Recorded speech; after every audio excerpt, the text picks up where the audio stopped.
सनातन धर्म की पूजा पद्धति में मंदिरों का एक विशिष्ट स्थान है। जहां एक और बड़े बड़े मंदिरों के अतिरिक्त छोटे छोटे मंदिरों की मान्यताएं हैं, वहीं घरों में भी पूजा पाठ के लिए बनाए विशेष स्थान को भी मंदिर का ही नाम दिया जाता है। हालांकि ऐसा नहीं है कि भारत में मात्र मंदिरों को ही उचित मान्यता दी जाती है, अपितु यहाँ तो हर धर्म को एक समान अधिकार दिए गए हैं। ऐसे में विभिन्न गुरुद्वारों के अतिरिक्त अनेकों मस्जिद और गिरजाघर जैसे धार्मिक स्थल भी भारत के लगभग प्रत्येक क्षेत्र में देखने को मिल ही जाते हैं, जो भारत के बड़े बड़े मंदिरों की तुलना में किसी भी प्रकार से कम लोकप्रिय नहीं है, ना तो प्रसिद्धि में और ना ही होने वाली आय में। ऐसे में एक प्रश्न प्रायः ही सुनने को मिलता है कि मात्र मंदिरों को ही जीएसटी के अंतर्गत टैक्स भुगतान करना होता है, जबकि चर्चों और मस्जिदों को नहीं। आज के वीडियो में हम इसी विषय पर प्रकाश डालने वाले हैं। साथ ही इस प्रश्न का उत्तर भी जानेंगे कि मंदिर क्यों आवश्यक है, व जीवन में इनका क्या महत्व है, तथा भारत के विभिन्न चर्चित मंदिर अपनी होने वाली आय के माध्यम से देश को किस प्रकार से अपनी सहायता प्रदान कर रहे हैं। ये वीडियो जवाब है उन लोगों को जो कहते हैं मंदिर क्यों,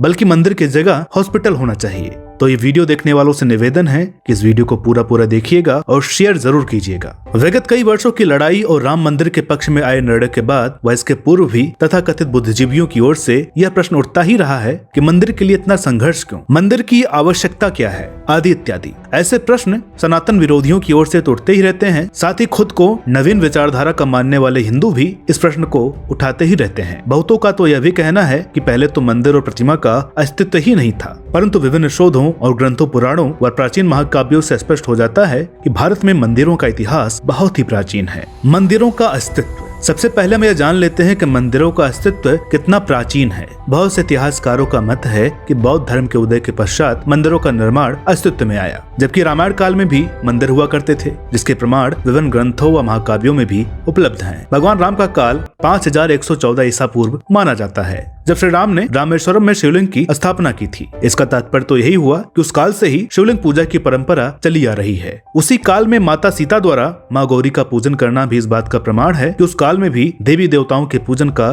कितना महत्व था और उनके पूजा स्थल भी किसी विशेष स्थान पर हुआ करते थे। वर्तमान युग की बात की जाए तो भारत को कभी सोने की चिड़िया कहा जाता था और भारत के किसी भी राज्य के वैभव और समृद्धि का सबसे बड़ा प्रतीक वहाँ के मंदिर ही हुआ करते थे, जिसका सबसे बड़ा प्रमाण है विदेशी आक्रमणकारियों, विशेषकर मुस्लिम आक्रांताओं द्वारा देश के मंदिरों को लगातार लूटा जाना। चूँकि भारत की समृद्धि और इसके राज्यों की अर्थव्यवस्था मंदिरों पर ही निर्भर थी, इस कारण मंदिरों को लूटने के साथ साथ इन आक्रांताओं ने उन्हें तोड़ भी डाला ताकि वह राज्य पुनः समृद्ध न हो सके। मंदिरों से लाभ के वैज्ञानिक कारण। धर्म वैज्ञानिक व शोधकर्ता पंडित वैभव जोशी के अनुसार हमारे देश में प्राचीन मंदिर धरती के धनात्मक अर्थात पॉजिटिव ऊर्जा केंद्रों पर बनाए गए हैं, जो एक प्रकार से आकाशीय ऊर्जा के ग्रिड का कार्य करते हैं। चूँकि मंदिर में हमें नंगे पैर ही जाना होता है, इस कारण हमारे शरीर में एक प्रकार से अर्थ का प्रवाह होने लगता है और जैसे ही हम अपने हाथ जोड़ते हैं तो हमारे शरीर का ऊर्जा चक्र चलने लगता है। जैसे ही हम देव प्रतिमा के समक्ष शीश झुकाते हैं तो प्रतिमा से परावर्तित होने वाली पृथ्वी व आकाशीय तरंगे हमारे मस्तिष्क पर पड़ती हैं, जिससे हम अपने अंदर एक विशेष सकारात्मक ऊर्जा और शांति का अनुभव करने लगते हैं। मंदिर के शिखर से भीतरी सतह से टकराकर ऊर्जा तरंगे व ध्वनि हमारे मन को प्रभावित करती हैं, हमारे तन की प्राकृतिक आवृत्ति बनाए रखने में भी सहायक सिद्ध होती हैं। मंदिरों में शंख, घंटे और मंत्रों की ध्वनि में भी एक विशेष आवृत्ति होती है। वह दैवीय ऊर्जा होती है जो हमें मानसिक, शारीरिक और आत्मिक रूप से भी दृढ़ बनाती है। मंदिर की बनावट और रहस्य। मंदिर के गर्भगृह में सभी का प्रवेश क्यों नहीं होता, इसके पीछे भी वैज्ञानिक कारण है। वास्तव में जो मंदिर की दैवीय ऊर्जा होती है वो गर्भगृह के माध्यम से ही पूरे मंदिर में प्रवाहित होती रहती है और इस तीव्र ऊर्जा को सहन करना सबके वश की बात नहीं होती है। इस कारण सामान्य जनमानस बाहर से ही इसका दर्शन करते हैं। मंदिरों के गुंबद पिरामिड के आकार के जैसे होते हैं, जो कॉस्मिक ऊर्जा के संपर्क में रहते हैं और प्रतिमा का लगातार उसी ऊर्जा से सीधा संबंध बना रहता है। जैसे ही हम प्रतिमा के समक्ष जाते हैं तो हमारा मस्तिष्क विशेष प्रकार से सक्रिय होने लगता है। उस समय की गई प्रार्थना व संकल्प अवश्य फलित होते हैं। इसके अतिरिक्त मंदिर के द्वार का भी एक रहस्य होता है। हालांकि वर्तमान में बन रहे मंदिरों के निर्माण में इनके द्वार पर विशेष ध्यान नहीं दिया जाता, जबकि प्राचीन मंदिर और गर्भगृह का द्वार बड़ा नहीं होता था तथा एक बार में एक ही व्यक्ति प्रवेश कर सके। द्वार को कुछ इस तरह से बनाया जाता था जिससे वहाँ कॉस्मिक ऊर्जा का संतुलन बना रहता था। इसी प्रकार मंदिर की चौखट का भी महत्व होता है, जो सामान्य चौखट से ऊंची और चौड़ी होती है। पत्थर व लकड़ी आदि से निर्मित इन चौखटों पर सोने, चांदी तथा पीतल जैसी धातुओं से ढक दिया जाता है ताकि मंदिर की दैवीय ऊर्जा मंदिर के अंदर ही रहे। तो ये हुई मंदिर की बनावट और वैज्ञानिक दृष्टिकोण से होने वाले लाभ की बात। आइए अब चलते हैं अपने मुख्य विषय की ओर, मंदिरों पर आयकर का प्रावधान और छूट। सबसे पहले हम इस बात को जान लें भारत सरकार मंदिरों या किसी भी धार्मिक स्थल के आय पर किस तरह का कर लेती है। धार्मिक स्थलों को अधिकतर ट्रस्ट ही चलाते हैं, जिनके पास अन्य संपत्तियां भी होती हैं, जैसे परांगण, कमरे और दुकान इत्यादि, जो किसी भी आयोजन व अन्य कार्यों में वस्तुओं की बिक्री के लिए यदि किराए पर दिए जाते हैं तो इनसे हुई आय पर कर देने का प्रावधान बनाया गया है। केंद्रीय प्रत्यक्ष और सीमा शुल्क बोर्ड यानी CBIC की वेबसाइट के अनुसार धर्मार्थ और धार्मिक ट्रस्टों की ओर से दी जाने वाली सभी सेवाएं GST से मुक्त नहीं है, जैसे तीर्थ यात्रा के लिए यात्रियों के परिवहन की सेवाएं, आयोजन, समारोह व प्रतिस्पर्धाएं तथा ऐसे प्रदर्शन जिसमें टिकट लगे या कोई प्रवेश शुल्क हो। हालांकि आय की एक निश्चित सीमा से अधिक होने पर ही ये कर लागू किए जाते हैं। साथ ही विभिन्न धाराओं के तहत इसमें छूट का भी प्राविधान है,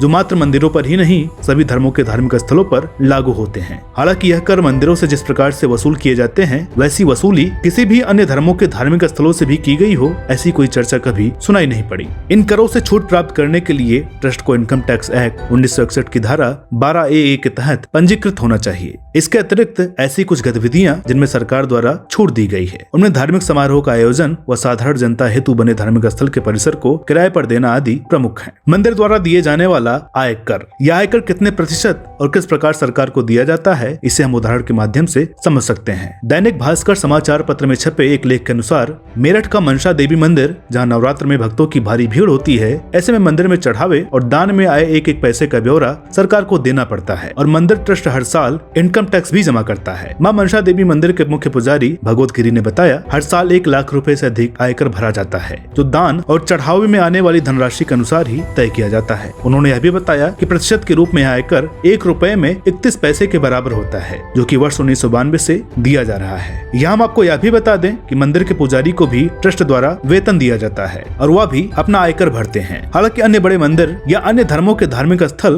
कितना आयकर भरते हैं, उनके आंकड़े तो हमारे पास नहीं है, लेकिन भारत के विभिन्न बड़े बड़े मंदिर किस रूप में अपने होने वाली आय से देश को सेवाएं दे रहे हैं, उनके कुछ उदाहरण आपके सामने अवश्य रख सकते हैं। जन कल्याण यानी जनता का धन जनता हेतु। प्राचीन काल से ही मंदिर राज्यों के धन संचय का एक केंद्र हुआ करता था, जो अपने राज्य में आई आपदाओं, विकास कार्यों या युद्ध आदि के समय राजकोष के रूप में सहयोग प्रदान करने का कार्य करता था। जनमानस द्वारा दान किया हुआ धन व चढ़ावा जिस प्रकार से प्राचीन काल में राजा के माध्यम से जन कल्याणकारी योजनाओं में लगाया जाता था, वर्तमान में भी समय समय पर विभिन्न मंदिरों द्वारा जन सेवाओं के रूप में देखने को मिलता ही रहता है। मंदिरों द्वारा विगत वर्षों में किए जाने वाले ऐसे अनेकों सेवा कार्य हैं, जिनमें से कुछ उदाहरण आपके समक्ष प्रस्तुत हैं। सिद्धि विनायक मंदिर ट्रस्ट की छात्रवृत्ति योजना। इस योजना के तहत अपने सामाजिक दायित्व को निभाते हुए महाराष्ट्र के सबसे चर्चित मंदिरों में से एक इस मंदिर के ट्रस्ट ने मृत किसान परिवार की चिंताओं को दूर करने का बीड़ा उठाया है। इस योजना के तहत मंदिर ट्रस्ट ने सूखे और बाढ़ से परेशान होकर आत्महत्या करने वाले किसानों के बच्चों की शिक्षा के लिए छात्रवृत्ति के रूप में आर्थिक सहायता प्रदान कर उनके स्नातक तक की पढ़ाई का उत्तरदायित्व स्वयं पर लिया है। सिद्धि विनायक मंदिर ट्रस्ट ऐसे बच्चे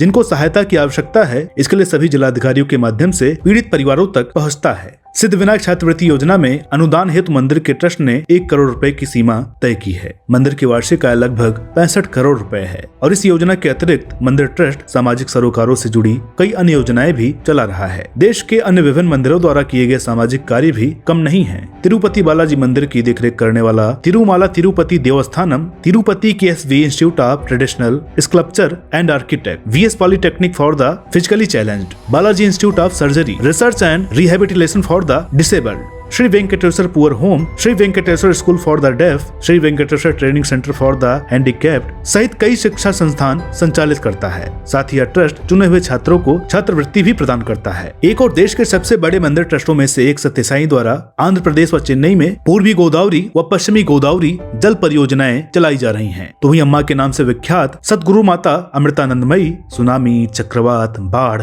भूकंप में पीड़ित लोगों के लिए कई आपदा राहत कार्यक्रम चलाता रहता है। अम्मा ने भारत में इंजीनियरिंग, मेडिकल, मैनेजमेंट, पत्रकारिता, IT के 60 से ज्यादा शैक्षणिक संस्थानों का एक विशाल नेटवर्क स्थापित किया है। विभिन्न मंदिरों की आय और उनके द्वारा किए गए सरकारी सहयोग। भारत के बड़े मंदिरों की आय कितनी है, यह भी अपने आप में एक जिज्ञासा का विषय है। आइए कुछ विशेष मंदिरों के आंकड़ों पर प्रकाश डालते हैं और साथ ही यह भी जानते हैं कि यह मंदिर देश में आने वाली विपदाओं के बाद किस प्रकार सरकार और जनमानस का सहयोग करते हैं। तिरुपति तिरुमला वेंकटेश्वर आंध्र प्रदेश, जिसकी संपत्ति है लगभग 1000 किलो सोना और 52,000 करोड़ रुपए। वार्षिक आय की बात करें तो यह लगभग 650 करोड़ रुपए के लगभग है। आंकड़ों के अनुसार इस मंदिर में हर वर्ष लगभग 300 करोड़ रुपए 350 किलो सोना दान दान के रूप में प्राप्त होता है। वैष्णो देवी मंदिर जम्मू कश्मीर के कटरा स्थित इस मंदिर की वार्षिक आय 500 करोड़ रुपए के लगभग है। मंदिर का संचालन भी श्री माता वैष्णो देवी स्थापना बोर्ड द्वारा किया जाता है, जिसे श्राइन बोर्ड भी कहा जाता है। पिछले 5 वर्षों में मंदिर की आय में सबसे अधिक वृद्धि हुई है। शिरडी साई बाबा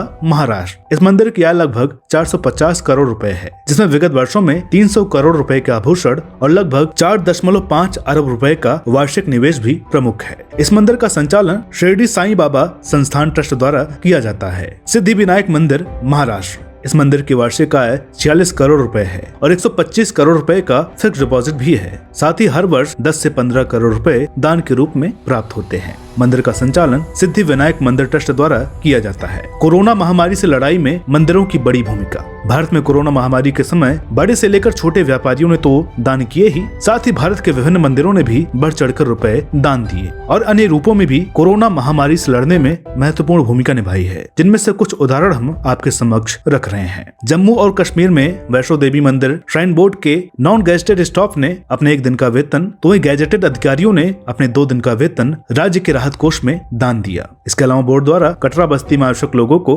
राशन भी बांटा गया। साथ ही 600 बिस्तरों के आवास भी उपलब्ध कराए गए। हरियाणा के प्रमुख श्री माता मनसा देवी मंदिर के ट्रस्ट द्वारा हरियाणा के कोरोना राहत कोष में 10 करोड़ रुपए दान दिए। शिरडी के श्री साई बाबा संस्थान ट्रस्ट ने महाराष्ट्र के मुख्यमंत्री राहत कोष में 51 करोड़ रुपए दान दिए। इसके अलावा श्री साई प्रसादालय के माध्यम से श्री साईनाथ चिकित्सालय, शिरडी अनाथालय, वृद्धाश्रम, बधिर लोगों के लिए एक विद्यालय, निराश्रित व सेवा कार्य में लगे पुलिस कर्मियों व अन्य लोगों के लिए निःशुल्क भोजन उपलब्ध करवाया गया। इसके अतिरिक्त सभी रोगियों और उनके रिश्तेदारों के लिए भी निःशुल्क भोजन की व्यवस्था कराई गई। छत्तीसगढ़ मुख्यमंत्री राहत कोष में 5,11,000 रुपए दान दिए। इसके अलावा कोरोना संकट से लड़ने हेतु रेड क्रॉस सोसाइटी को 1,11,000 रुपए दान दिए थे। गुजरात के सोमनाथ मंदिर के श्री सोमनाथ ट्रस्ट ने गुजरात मुख्यमंत्री राहत कोष में 1 करोड़ रुपए दान दिए। पटना के महावीर मंदिर के ट्रस्ट ने राज्य में कोरोना महामारी से लड़ने का मुख्यमंत्री राहत कोष में 1 करोड़ रुपए दान दिए। साथ ही लोगों को भोजन भी प्रदान कराया। ट्रस्ट ने अयोध्या में राम मंदिर बनाने के लिए 10 करोड़ रुपए दान देने की भी घोषणा की थी। इसके अलावा ऐसे तमाम मंदिरों के उदाहरण हैं